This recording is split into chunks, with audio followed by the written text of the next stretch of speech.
नमस्कार, आपके साथ मैं हूं गौरव अग्रवाल। स्वागत है आपका हमारी खास पेशकश में। अंतिम प्रयास, शय और मात। जी हां, रूस यूक्रेन के बीच जारी ये जंग इस चेस के खेल की तरह हो गई है। कभी ये जंग में रूस हावी नजर आता है तो कभी इसमें यूक्रेन। ठीक उसी तरह जैसे चेस में दोनों तरफ से शय तो कई बार मात होती है। आपके सामने ये जो चेस का आप यहां पर वो शतरंज की जो बिसात देख रहे हैं, मगर मात सिर्फ एक बार। शय तो कई बार हो सकती है लेकिन मात सिर्फ एक बार। और ये मात कौन देगा, अंत तक कोई नहीं बता सकता। इसी तरफ रूस यूक्रेन की जंग भी अंतहीन होती जा रही है। आखिर में क्या होगा, कौन जीतेगा, कोई नहीं जानता। जानते हैं तो सिर्फ इतना कि आने वाले वक्त में ये जंग और ज्यादा घातक और ज्यादा विनाशक होने वाली है। कैसे, वो बताएंगे, लेकिन उससे पहले इस वक्त की बड़ी खबर आपके सामने रखते हैं जो कि वॉर जोन से आ रही है। रूस का यूक्रेन आर्मी पर बड़ा अटैक। रूस ने ओडेव 500 बम गिराया। पहली बार रूस ने ओडेव 500 बम का इस्तेमाल किया है। 2 किलोमीटर तक इस बम की वजह से शॉक वेव का असर दिखा है। हमले में यूक्रेन को बड़े नुकसान की खबर है। एक और बड़ी खबर दिखाते हैं आपको, इसी से जुड़ी हुई। ब्लैक सी में रूसी सैन्य बोट पर अटैक किया गया है। यूक्रेन के ड्रोन अटैक में रूसी बोट तबाह हो गई। यूक्रेनी हमले का वीडियो सामने आया है। वीडियो में दिखा है जबरदस्त धमाका।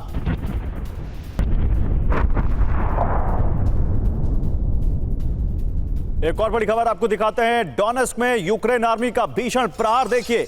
रूस के बड़े हथियार डिपो पर हमला किया गया है। यूक्रेनी अटैक में रूसी डिपो जलकर खाक हो गया। रूसी हथियार डिपो में हुए कई धमाके। रूस के बड़े हथियार डिपो पर हमला हुआ है। यूक्रेन ने अटैक किया है।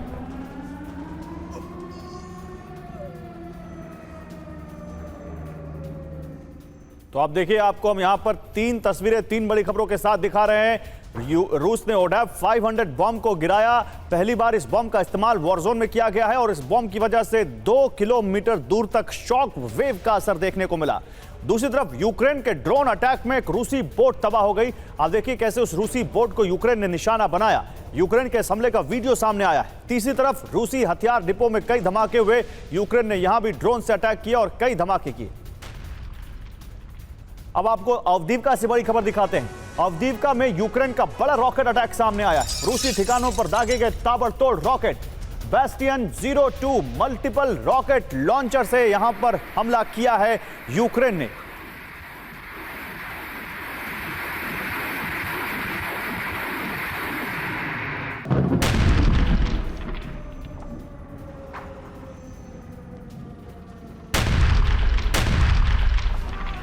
और इसी बीच एक और बड़ी खबर है। जंगी मैदान में रूसी T-90 टैंक तबाह हो गया है।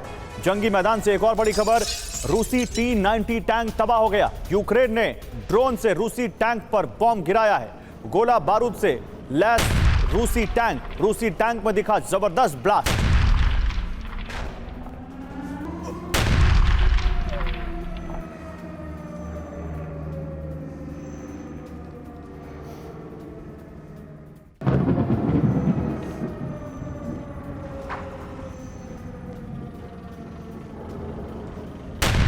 देखिए, एक और बड़ी खबर मॉस्को से आ रही है। मॉस्को पर यूक्रेन का बड़ा ड्रोन अटैक। मॉस्को पर यूक्रेन ने बड़ा ड्रोन अटैक किया है। एयर डिफेंस से ड्रोन हमला नाकाम। मॉस्को के मेयर सर्गेई सोबाइनिन का यह दावा। कुछ देर के लिए वनुकोवो एयरपोर्ट बंद कर दिया गया। सुरक्षा के जायजे के बाद उड़ानें फिर शुरू की गई। ये देखिए, मॉस्को पर एक और बड़ा ड्रोन अटैक करने की कोशिश में यूक्रेन। और बताया जा रहा है कि ये ड्रोन नॉर्मल ड्रोन से काफी बड़ा था। और ये ड्रोन अक्सर कहा जाता है कि मॉस्को या उसके आसपास से ही इन ड्रोन्स को असेंबल करके वहां टारगेट पर हिट करने की कोशिश की जाती है। लेकिन ये ड्रोन शायद यूक्रेन के बॉर्डर से, यूक्रेन के तरफ से उड़कर मॉस्को तक पहुंचा है। और बहुत बड़ा 8 से 9 मीटर बताया जा रहा है इस ड्रोन की लंबाई रही होगी, जिस ड्रोन को इस आप फुटेज में देख रहे हैं, जो मॉस्को अटैक करने के लिए यूक्रेन ने भेजा। हालांकि इस ड्रोन को रूस ने मार गिराया। और एक और बड़ी खबर है, रूस का यूक्रेन पर बहुत बड़ा हमला। 24 घंटे में यूक्रेन पर 100 से ज्यादा एयर अटैक किए गए। रूस का यूक्रेन पर बहुत बड़ा हमला। 24 घंटे में यूक्रेन पर 100 से ज्यादा एयर अटैक किए हैं रूस ने दागी हैं 30 से ज्यादा मिसाइलें। रूस का 27 शाहेद ड्रोन से बड़ा अटैक। यूक्रेन का दावा, रूस का एयर अटैक उसने नाकाम कर दिया। लेकिन 24 घंटे में रूस ने धुआं धुआं करने का प्लान कर लिया था यूक्रेन को, और इसके लिए उसने ड्रोन अटैक किए, उसके लिए उसने मिसाइलें दागी, उसके लिए उसने बॉम्बर्स का इस्तेमाल किया। हालांकि यूक्रेन कह रहा है कि उसने यह अटैक नाकाम कर दिया। आइए आपको दिखाते हैं रूस ने कैसे यहां पर बदला लिया है। रूस ने कहा था कि ऑयल टैंकर पर यूक्रेन के हमले का हम बदला लेंगे और बहुत भयंकर कीमत चुकानी पड़ेगी। तो आइए जरा आपको दिखाते हैं यहां पर रूस का बदला शुरू। Air attack 17, missile attack 30, drone attack 27, यानी 100 से ज्यादा अटैक। 3 KH-47 किंजल मिसाइलें यहां पर दागी हैं रूस ने, और इसके अलावा उसने यहां पर ब्लैक सी से कैलिबर मिसाइल से हमला किया है। इतना ही नहीं, Tu-95MS बॉम्बर ने KH-101 मिसाइल से अटैक किया है। और आपको दिखाते हैं रूस का हमला नाकाम करने का क्या दावा है यूक्रेन का। यह तो रूस का अटैक, रूस के हमले, लेकिन अब यूक्रेन का दावा। यूक्रेन यह कह रहा है 12 कैलिबर मिसाइल उसने नष्ट कर दी, 5 कैलिबर मिसाइलें उसने नष्ट कर दी, 27 ड्रोन अटैक उसने इंटरसेप्ट किए, 13 KH-101 मिसाइल हमले उसने नाकाम कर दिए। यह दावा है यूक्रेन का। मनीषा, हमारे संवाददाता इस वक्त हमारे साथ जुड़े हुए, सीधे उनके पास चलते हैं। मनीष, सबसे पहले तो मुझे उस ड्रोन अटैक के बारे में जानकारी दीजिए, जिसके बारे में अभी मैं अपने व्यूअर्स को बता रहा था कि एक नॉर्मल ड्रोन अटैक नहीं था। उसका क्या स्टेटस है?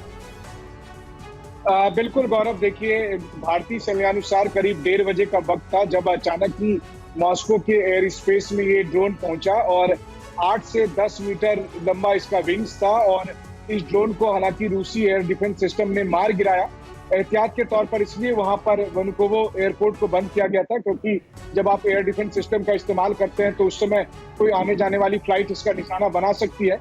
इसलिए थोड़ी देर के लिए एयरपोर्ट को भी बंद किया गया। कोई कैजुअलिटी नहीं हुई, लेकिन हाँ, ये बात जरूर है कि बीते 1-2 हफ्ते में जितने ड्रोन अटैक हुए हैं उसमें ये सबसे बड़ा ड्रोन था। इसका मतलब है कि इसे यूक्रेनियन सीमा से यहाँ तक पहुंचाने में उन्हें कामयाबी मिली थी। और इसकी जब ये फ्लाई कर रहा था मॉस्को के एयर स्पेस में, तो जो प्रत्यक्षदर्शी हैं उनका कहना है कि कुछ ही 100 मीटर की ऊंचाई पर ये फ्लाई कर रहा था।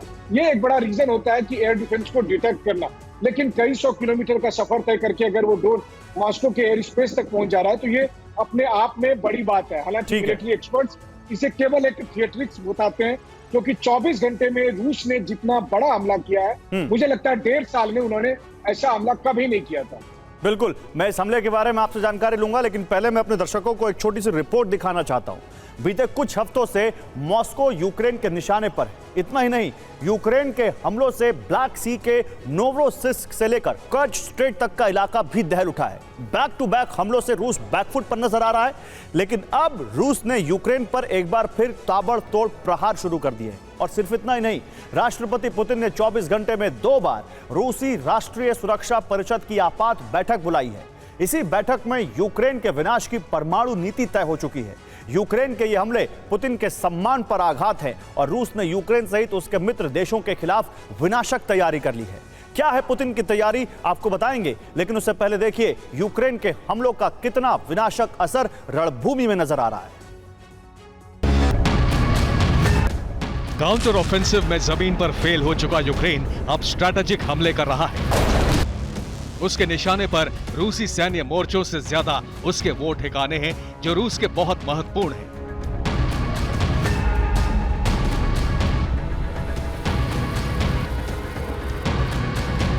जहां से रूस युद्ध की रणनीति भी बनाता है, समुद्री व्यापार भी चलाता है। यूक्रेन के निशाने पर रूस का ब्लैक सी फ्लीट, कर्च स्ट्रेट और कर्च ब्रिज है। यूक्रेन ने लगातार दूसरे दिन क्रीमिया के कर्च स्ट्रेट को दहलाने के लिए बारूद बरसाया, और इस बार कामयाब भी हुआ। 4 अगस्त की रात को ब्लैक सी में यूक्रेन का एक और यूएसवी उतरा। इस बार इसका टारगेट था कर्च स्ट्रेट में विस्फोट। विस्फोटक से भरा ये यूएसवी रूस के एक जहाज से टकराया और विस्फोट हो गया। विस्फोट से उठी लपटें कई मील दूर कर्च स्ट्रेट के तट से भी नजर आई। इस हमले की रिपोर्ट मिलते ही रूस के तटरक्षक बल नौसेना ने चेतावनी जारी कर दी।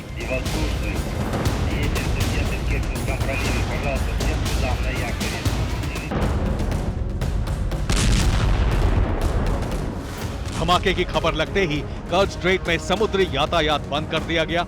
एक नागरिक रशियन टैंकर जहाज हमले में तबाह हो गया। धमाके से जहाज का कांच चटक गया, कई कर्मचारी कांच लगने से जख्मी हो गए। रूस ने कहा कि यूक्रेनी सशस्त्र बलों ने यूएसवी हमला किया है। इसके बाद तबाह हुए टैंकर से रेडियो संदेश जारी किया गया। Мы не можем перемещаться без буксира, машина полностью затоплена. Руководство не знает, что... यूक्रेन के अनमैन्ड सरफेस वेसल ने दूसरे दिन रूस के अहम इंफ्रास्ट्रक्चर को नुकसान पहुंचाया है। ये जहाज के इंजन रूम की तस्वीर है, जिसमें पानी भरा हुआ नजर आ रहा है। यूएसवी में भरे विस्फोटक से इतना बड़ा धमाका हुआ कि पानी की सतह से 30 फीट ऊपर बने कमांड कंट्रोल सेंटर की खिड़कियों के शीशे भी चटक गए।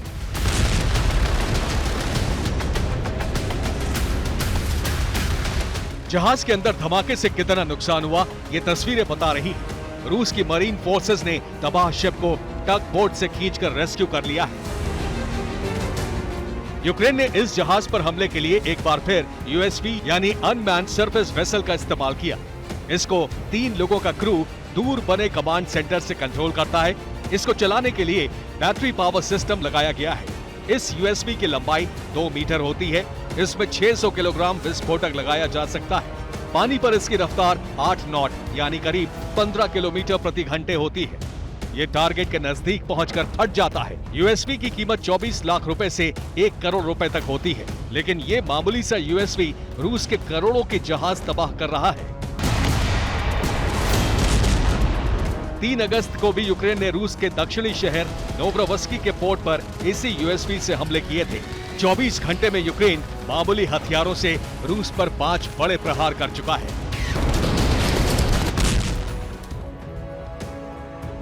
और देखिए 24 घंटे में लेटेस्ट यूएसवी हमला, यूक्रेन ने कर्च स्ट्रेट में अटैक किया। इस हमले में एक टैंकर शिप तबाह हो गया। इसके बाद कर्च स्ट्रेट के समुद्री यातायात को हाई अलर्ट पर रखा गया है। इसी के साथ दूसरा हमला कुर्स्क शहर पर कामिकाजी ड्रोन से किया गया। इस हमले में रूस की एक प्रशासनिक इमारत क्षतिग्रस्त हो गई। एक चर्च की बाहरी इमारत को भी नुकसान पहुंचने की खबर है।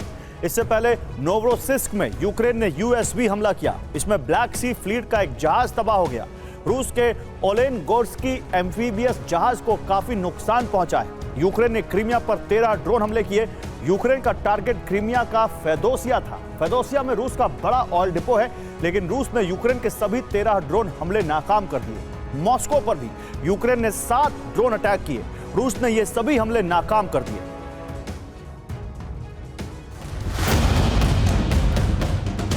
दो दिन और 5 हमलों की ये तस्वीरें बता रही हैं कि यूक्रेन कैसे मॉडिफाइड और सस्ते हथियारों से रूस के मानसिक तनाव की वजह बन गया है। रूस के अहम सैन्य ठिकाने जिन तक यूक्रेन की पहुंच नहीं थी, अब वहां आए दिन हमले हो रहे। रूस इन्हें रोकने में नाकाम हो रहा है।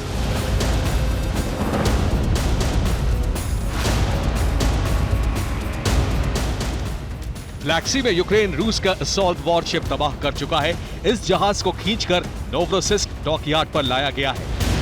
2 दिन में 2 यूएसवी हमले हो चुके हैं। दोनों वीडियो यूक्रेन के रक्षा मंत्रालय ने जारी किए हैं।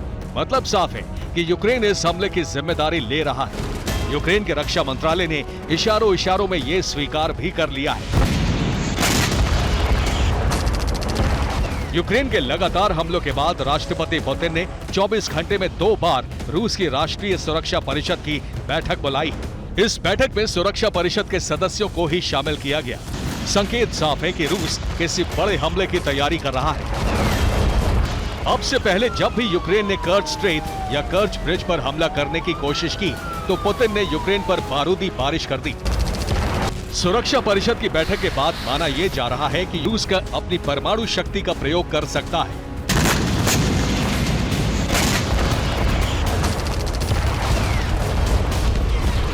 सत्रह जुलाई को कर्च ब्रिज पर हमले के बाद पुतिन ने बयान दिया। पुतिन ने कहा कि कर्च ब्रिज का सैन्य इस्तेमाल नहीं होता। यूक्रेन नागरिक सुविधाओं पर हमला करके आतंकवाद बढ़ा रहा है। रूस इस हमले का जवाब देने के लिए अपनी संपूर्ण शक्ति का इस्तेमाल करने को आजाद है। 17 जुलाई के बाद एक बार फिर यूक्रेन ने कर्च स्ट्रेट में विस्फोट किया है। उसका निशाना कर्च ब्रिज हो सकता था, लेकिन इस बार ट्रांसपोर्ट जहाज तबाह हुआ।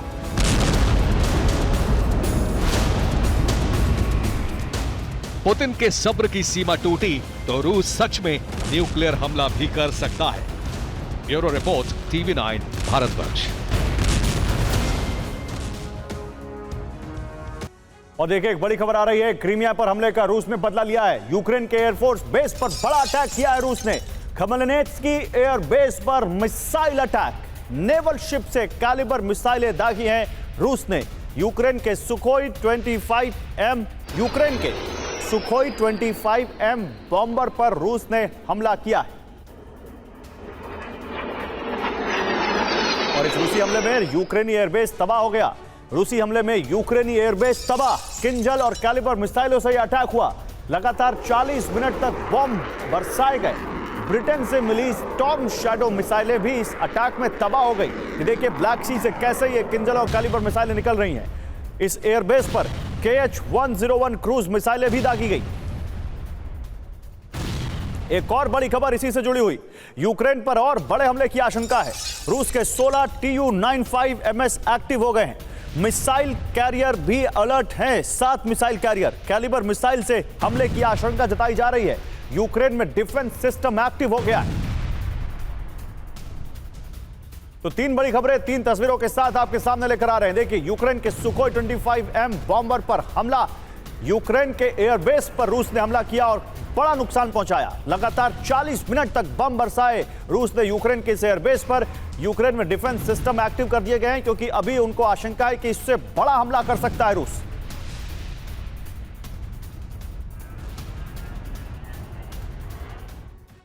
तो यूक्रेन कर्च ब्रिज पर हमला करने में कामयाब हो गया है। तो ऐसे में सवाल है कि अब रूस क्या करेगा, रूस इसका बदला किस तरह से लेगा। इसे लेकर प्लान उस हाई लेवल मीटिंग में बना जो क्रेमलिन में हुई।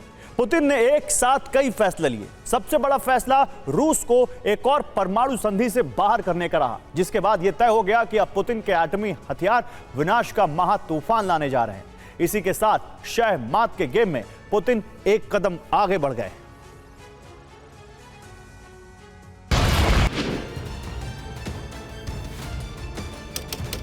पांच अगस्त 2023 यूक्रेन ने कर्च ब्रिज को फिर से टारगेट किया।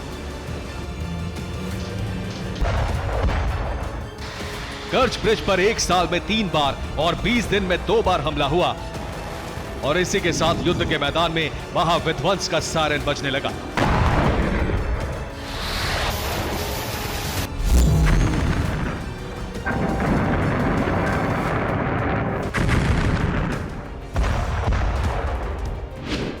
क्रीमिया का कर्च ब्रिज पुतिन पावर का सबसे बड़ा प्रतीक माना जाता है। यह रूस की आन बान और शान है। इस पर तीसरी बार अटैक हुआ तो पुतिन का क्रोध 7वें आसमान पर पहुंच गया। अब पुतिन वो करने जा रहे हैं जिसका डर 6 महीने से मंडरा रहा है। युद्ध का अब परमाणु दौर शुरू होने वाला है। इसकी शुरुआत रूस करेगा। कर्च ब्रिज पर हमले के साथ ही पुतिन का एक्शन शुरू हो गया। पुतिन ने एक साथ कई बड़े फैसले किए। पुतिन फैसला कर अब ये ऐलान कर रहे हैं कि अब युद्ध के मैदान में एटमी सुनामी आने वाली है। पुतिन ने सिक्योरिटी काउंसिल की बैठक बुलाई। इसमें यूक्रेन पर प्रहार का प्लान बनाया गया। इसी मीटिंग में पुतिन ने रूस को एक और परमाणु संधि से अलग करने का फैसला ले लिया। लड़ाकू विमानों के बेड़े को कर्च स्ट्रेट में भेज दिया। रूस के फाइटर जेट्स आसमान में उड़कर पहरेदारी कर रहे हैं। क्रेमलिन से जुड़े सूत्रों का कहना है कि मीटिंग में एटमी हमले को लेकर भी बात हुई। जाहिर है पुतिन किसी भी वक्त परमाणु विस्फोट कर सकते हैं।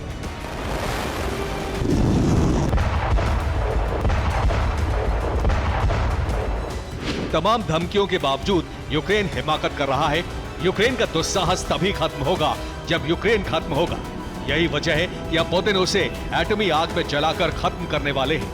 पुतिन के पास युद्ध जीतने का अब यही अंतिम विकल्प बचा है। पुतिन यूक्रेन से कैसे बदला लेंगे, यूक्रेन का क्या अंजाम होने वाला है, ये आपको बताएंगे। लेकिन उससे पहले ये जान लीजिए कि आखिरी बार कर्च ब्रिज पर हमला कैसे होने जा रहा है। रूस यूक्रेन के हमले को रोक क्यों नहीं पा रहा है, खासकर तब जब कर्च की सुरक्षा अभेद्य कही जाती है।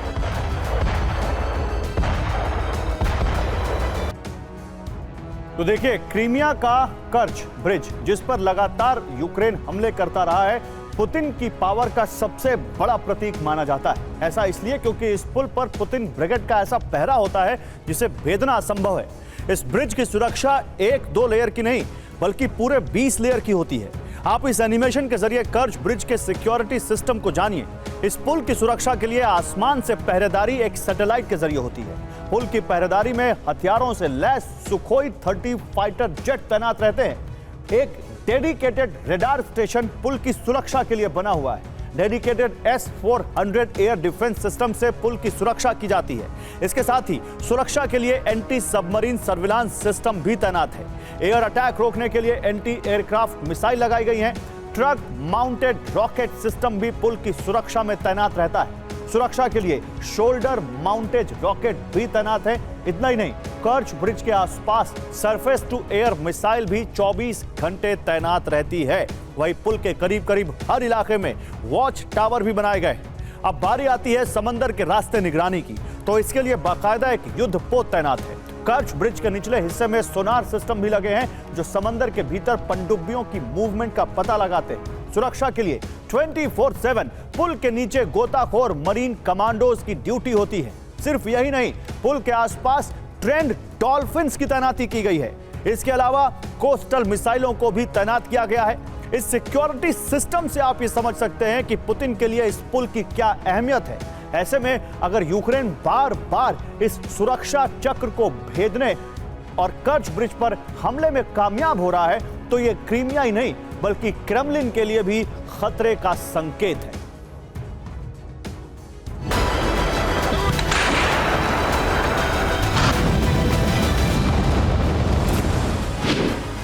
बीस लेयर की सिक्योरिटी के बाद भी अगर यूक्रेन हमला करने में सफल हो जाता है तो ये क्रेमलिन के लिए चिंता की बात है। यही वजह है कि अब पुतिन ने यूक्रेन को खत्म करने का नया प्लान तैयार कर लिया है। पुतिन एटमी हमले के साथ साथ हाइब्रिड वॉर की तैयारी भी पूरी कर चुके हैं। इन सब का मकसद सिर्फ एक है, यूक्रेन को भस्म करना। पुतिन यूक्रेन से कैसा प्रतिशोध लेने जा रहे हैं, ये तो सिर्फ पुतिन और उनके खास लोग ही जानते हैं। लेकिन इतना तय है कि अब विनाश का बहुत बड़ा तूफान आने वाला है। यूक्रेन के पूर्व कमांडर ने जो कुछ कहा है उससे ज़ेलेंस्की और उनकी सेना दहशत से भर गई है। यूक्रेन के पूर्व मेजर जनरल सर्गेई क्रिवोनोस ने कहा है कि आने वाले महीनों में यूक्रेनी सेना को सबसे खराब स्थिति का सामना करना पड़ेगा। यूक्रेनी फोर्स को इसके लिए तैयार रहना चाहिए। ज़ेलेंस्की रूसी सेना की ताकत को कमतर आंकने की गलती ना करें, वरना यूक्रेन को इस गलती की बहुत बड़ी कीमत चुकानी पड़ेगी। यूक्रेनी जनरल का यह डर एकदम सही। कर्च ब्रिज पर हमले के साथ ही यह तय हो चुका है कि पुतिन अब यूक्रेन को पूरी तरह से तबाह कर देंगे। रूस अब एटमी अटैक के लिए भी तैयार है, लेकिन ज़ेलेंस्की का काउंटर अटैक जारी है। अब उन्होंने क्रीमिया के ऑयल स्टोर पर हमले की चेतावनी दे दी है। अगर यूक्रेन ने यह गलती कर दी तो उसे विनाश से कोई नहीं बचा पाएगा। पुतिन परमाणु विनाश का वो अध्याय खोल देंगे जिसकी कल्पना किसी ने नहीं की होगी।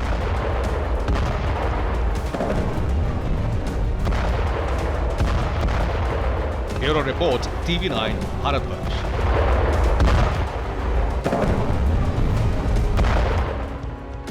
और इसी वॉर से देखिए एक और बड़ी खबर आ रही है जो बताएगा आपको कि वॉर केवल जमीन पर नहीं बल्कि वॉर कैसे कम्युनिकेशन के जरिए भी लड़ी जा रही है, उन हथियारों से भी लड़ी जा रही है जो इलेक्ट्रॉनिक वॉरफेयर का हिस्सा है।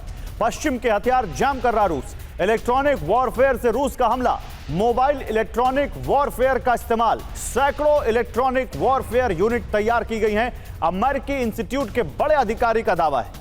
तो ये इलेक्ट्रॉनिक वॉरफेयर सिस्टम है क्या, ये कर क्या रहा है, ये आपको जल्दी से ही दिखाते हैं। आपको बताते हैं कि आखिर ये चल क्या रहा है। यहां पर एक्टिव है रूस का इलेक्ट्रॉनिक वॉरफेयर।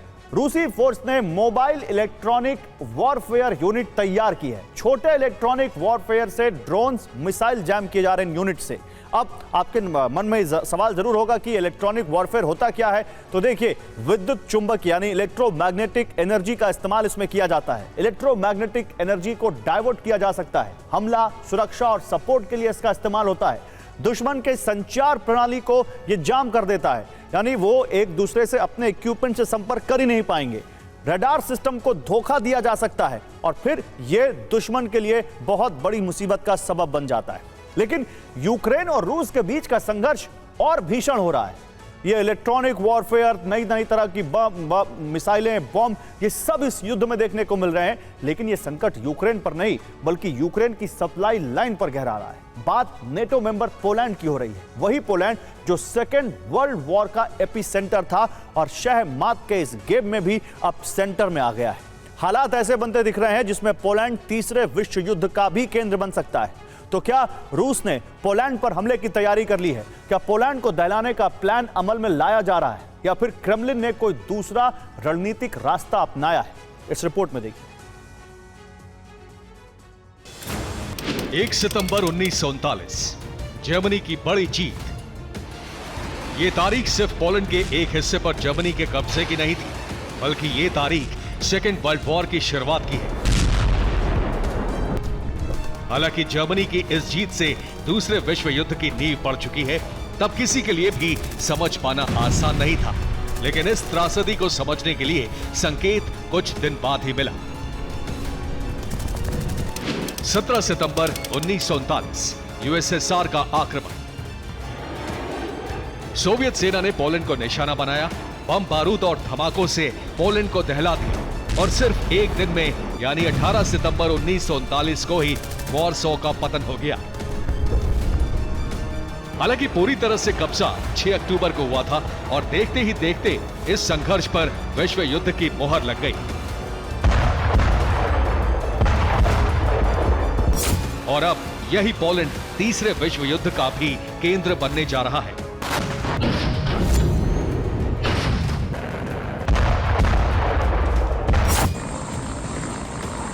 नेटो के खिलाफ रूस के एक्शन को लेकर जो अनुमान लगाया गया था उससे कहीं ज्यादा भयानक सच है वैगनर पीएमसी के जवानों की बेलारूस में तैनाती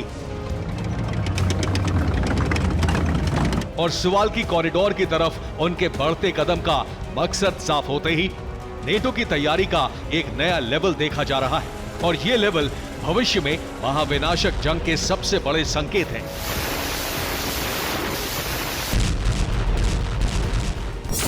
आप भी वो संकेत समझ लीजिए, जिसमें पहला है पोलैंड की सीमा पर लगता सैन्य जमावड़ा, दूसरा है वैगनर लड़ाकों की सुवाल्की कॉरिडोर पर नजर, तीसरा है बेलारूस सीमा पर सैन्य तैनाती लगातार बढ़ाना, चौथा है पोलैंड की सेना को मिली कार्रवाई की खुली छूट और पांचवा है पोलैंड की सीमा के पास बड़े लेवल पर हो रहे दौरे। हालांकि इसमें चौंकाने वाला ऐसा कुछ नहीं है क्योंकि वैगनर लड़ाकों के बेलारूस पहुंचने और फिर सुवाल्की कॉरिडोर की तरफ बढ़ने की स्थिति ही जंग की तैयारी का सबसे बड़ा प्रमाण है। लेकिन हो सकता है कि इस प्रमाण को अनुमान की जमीन पर परीक्षा देना पड़ता, लेकिन अब इस परीक्षा की जरूरत नहीं है क्योंकि इस प्रमाण पर मोहर लगा दी है खुद पोलैंड और लिथुआनिया ने। दरअसल लिथुआनिया के प्रेसिडेंट गीतानास नौसेदा और पोलैंड के प्राइम मिनिस्टर मात्यूस मोराविकी ने मुलाकात की है और इस मुलाकात के दौरान बेलारूस में मौजूद वैगनर पीएमसी पर चर्चा हुई है। इस बातचीत का विषय वैगनर लड़ाकों के रूप में बढ़ रहा खतरा था। अब आपको जानकर और भी ज्यादा हैरानी तब होगी जब आपको ये पता चलेगा कि इस बातचीत के साथ ही पोलैंड ने अपनी रणनीति भी साफ कर दी। रणनीति ये है कि अब पोलैंड की सीमा पर बड़ी संख्या में सैनिकों और सैन्य उपकरणों को भेजना जारी रखा जाएगा ताकि वैगनर लड़ाकों को रोका जा सके। और ये खुलासा किसी सूत्र के हवाले से नहीं हुआ बल्कि खुद पोलिश रक्षा मंत्री ने किया है। उनके मुताबिक पोलैंड दुश्मनों के आक्रमण रोकने के लिए स्वतंत्र है। हम आक्रमण रोकने के लिए सीमा पर तैनाती बढ़ाएंगे। हम बेलारूस सीमा पर अपनी तैनाती अब बढ़ाते रहेंगे। अब सवाल यह है कि क्या सिर्फ 100 वैगनर लड़ाकों की टुकड़ी का पोलैंड की सीमा के पास पहुंचना ही नेटो के खिलाफ जंग का प्रमाण है या फिर कुछ और ऐसे संकेत मिले हैं जो विश्व युद्ध की आशंका को सच साबित कर रहे हैं। दरअसल पोलैंड बेलारूस बॉर्डर पर वैगनर लड़ाके पहुंच चुके हैं जो कि रूस का रणनीतिक कदम है, लेकिन 2 दिन में 2 बार बेलारूसी राष्ट्रपति का बॉर्डर दौरा चौंकाता है। पोलैंड बेलारूस सीमा पर जंगी तैयारी के बीच चौंकाने वाला चेहरा लुकाशेंको का ही है। अगर सुवाल्की कॉरिडोर पर कब्जे का कोई प्लान बेलारूस का या रूस का नहीं है तो फिर वैगनर लड़ाकों की मौजूदगी वाली सीमा पर प्रेसिडेंट लुकाशेंको क्यों पहुंचे?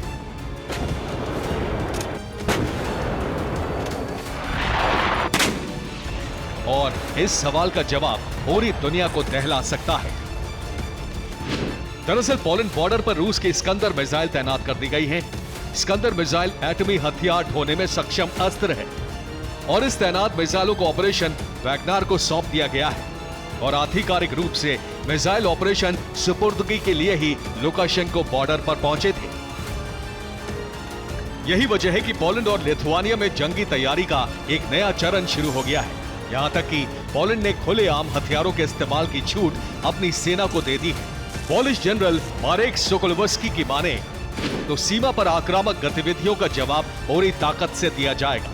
सेना को गोला बारूद इस्तेमाल करने की पूरी छूट दी गई है और इन हमलों के लिए सीमा पर फाइटर हेलीकॉप्टर्स की तैनाती भी कर दी गई है। और खास बात यह है कि इन स्ट्राइकर हेलीकॉप्टर्स की जिम्मेदारी उन पायलट्स को सौंपी गई है जो अफगानिस्तान के रक्षा क्षेत्र में सेवा दे चुके हैं और उनके अनुभवों का इस्तेमाल सीमा पर करने से पोलैंड बिल्कुल नहीं हिचकिचाएगा। बेलारूस सीमा पर हेलीकॉप्टर की तैनाती बताती है कि अब जंग में पोलैंड की डायरेक्ट एंट्री हो सकती है और अगर ऐसा होता है तो यकीनन पोलैंड तीसरे विश्व युद्ध का भी एपिसेंटर होगा। इसमें कोई दो राय नहीं कि ऐसा हो सकता है। इसका सबसे बड़ा संकेत है बेलारूस में तैनाती के बाद आया प्रिगोजिन का पहला बयान और बयान ये है कि सुवाल्की कॉरिडोर की आजादी के लिए ठीक वैसी ही और उतनी ताकत से जंग लड़ी जाएगी जितनी की किसी देश को आजाद कराने के लिए ताकत झोंकी जाती है। यानी तय है कि आने वाले दिनों में पोलैंड ही केंद्र होगा जहां से विश्व युद्ध शुरू होगा। Bureau report TV9 Bharatvarsh.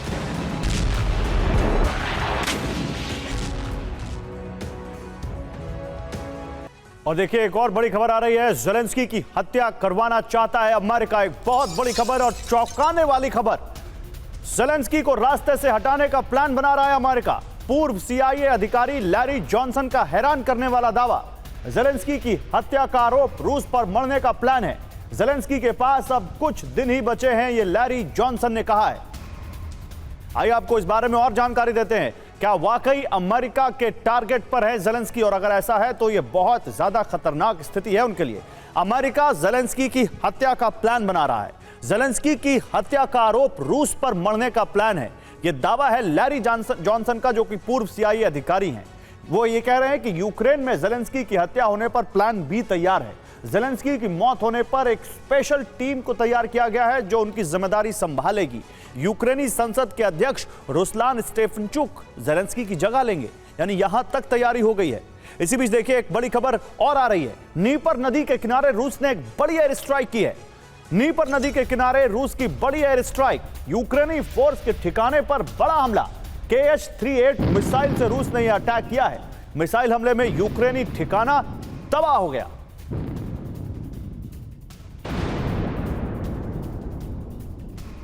और एक और बड़ी खबर है, देखिए ज़पोरिजिया में नेटो के दिए वेपन तबाह हो गए। रूस का एंटी टैंक गाइडेड मिसाइल हमला M113 आर्मर्ड व्हीकल इसका निशाना बना। नेटो से यूक्रेनी फोर्स को मिले हैं हथियार।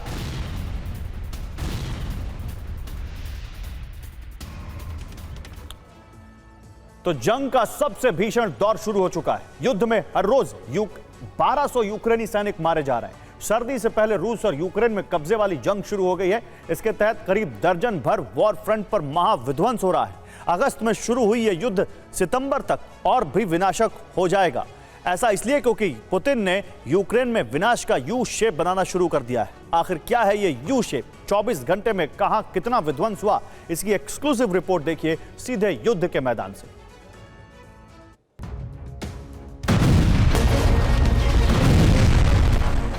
युद्ध के मैदान में सबसे बड़ी बारूदी आग लग गई है। विध्वंस की आग इसलिए विस्फोटक हो गई है क्योंकि सर्दी आने वाली है। सर्दी में लड़ाई बहुत मुश्किल हो जाएगी। यही वजह है कि अब रूस और यूक्रेन में कब्जे की जंग शुरू हो गई है। दोनों देशों की सेनाएं ज्यादा से ज्यादा इलाकों पर कब्जा करना चाहती हैं ताकि सर्दी की जंग में उन्हें बड़ी बढ़त मिल सके।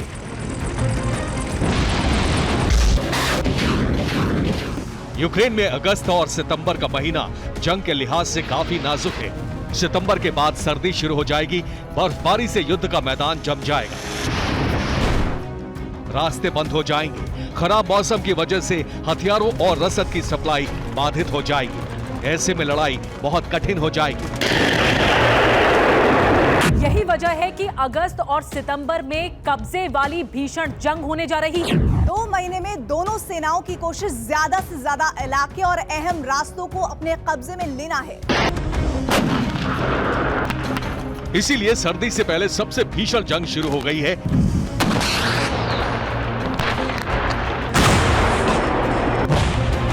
दोनों ओर से जबरदस्त बमबारी हो रही है।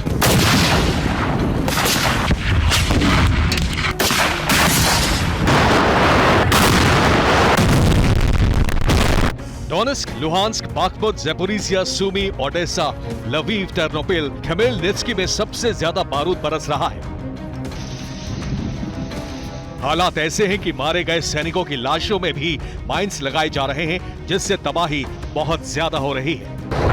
युद्ध के पूर्वी फ्रंट पर यूक्रेन को बहुत बड़ा आघात लगा है। यहाँ उसके 600 से ज्यादा सैनिक मारे गए हैं। रूस का प्रहार इतना भीषण रूप ले चुका है कि जान बचाने के लिए यूक्रेनी सैनिक सामूहिक सरेंडर करने को मजबूर हैं। डोनेस्क में रूस के भीषण हमले में यूक्रेन के 400 जवान खत्म हो गए। ज़ेपोरिज़िया में हमला कर रूस ने यूक्रेन के टैंक और हथियार को जला दिया। रूसी फौज ने रॉकेट से जबरदस्त प्रहार किया तो बाख्मुत में यूक्रेन की कई पोजीशन तबाह हो गए। ज़ेपोरिज़िया में रूसी सेना ने यूक्रेन के 2 सैन्य वाहन को भस्म कर दिया।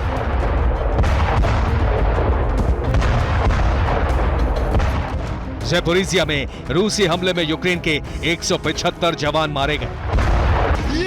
डोनेस्क में रूस ने यूक्रेन के 8 हमलों को नाकाम कर दिया। सूमी में भी यूक्रेनी सेना को बहुत बड़ा नुकसान हुआ है। खार्किव में रूस ने यूक्रेन की पूरी फ्रंट लाइन को खत्म कर दिया। रूस जबरदस्त वार कर रहा है तो यूक्रेन भी पलटवार कर रहा है। दोनों तरफ से ऐसी बारूदी बारिश हो रही है जिससे जंग ने विनाशक रूप अख्तियार कर लिया है। यूक्रेन ने बाख्मुत में रूस के हथियार डिपो को तबाह कर दिया।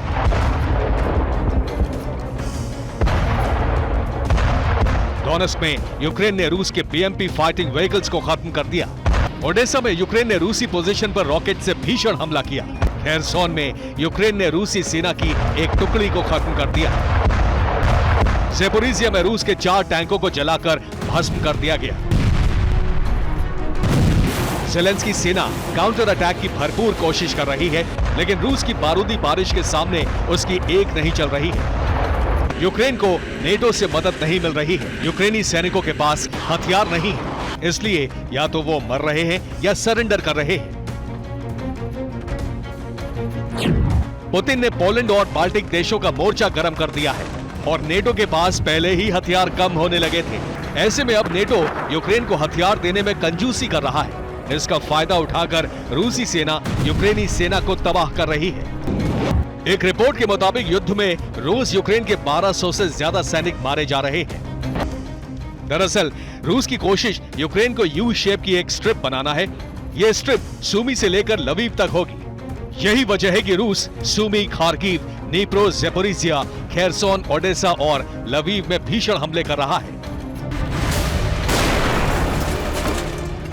रूस की यह स्ट्रिप जब बन जाएगी तो यूक्रेन पूरी तरह से तबाह हो जाएगा। रूसी सेना का आक्रमण बता रहा है कि यूक्रेन का अंत बहुत निकट है। Bureau report, TV9 Bharat. और देखिए एक बड़ी खबर है ज़ेपोरिज़िया से है। ज़ेपोरिज़िया में रूस का घातक हमला। यूक्रेनी ठिकानों पर स्कैंडर मिसाइल से अटैक किया है रूस ने। S-300 मिसाइल से भी अटैक की खबरें हैं। ज़ेपोरिज़िया में रूस का घातक हमला। तस्वीरें देखिए, S-300 मिसाइल से भी अटैक की खबरें आ रही हैं। स्कैंडर मिसाइल से तो अटैक किया ही है ये। तो युद्ध में जब बल काम ना आए तो छल का सहारा लिया जाता है। इसीलिए यूक्रेन ने एक ऐसी मिसाइल तैयार की है जो दिखती मिसाइल जैसी है, उड़ती भी मिसाइल की तरह है, लेकिन असली मिसाइल है नहीं। सामरिक जगत में ऐसे हथियारों को डेकॉय वेपन्स कहा जाता है, यानी असली हथियारों की नकल जैसे नकली हथियार। आखिर ज़ेलेंस्की को इस डेकॉय वेपन की जरूरत क्यों पड़ी? ऐसा हथियार क्यों तैनात किया गया? आपको दिखाते हैं रिपोर्ट। ज़ेलेंस्की ने अब दुश्मन रूस को हराने के लिए छल का सहारा लिया है।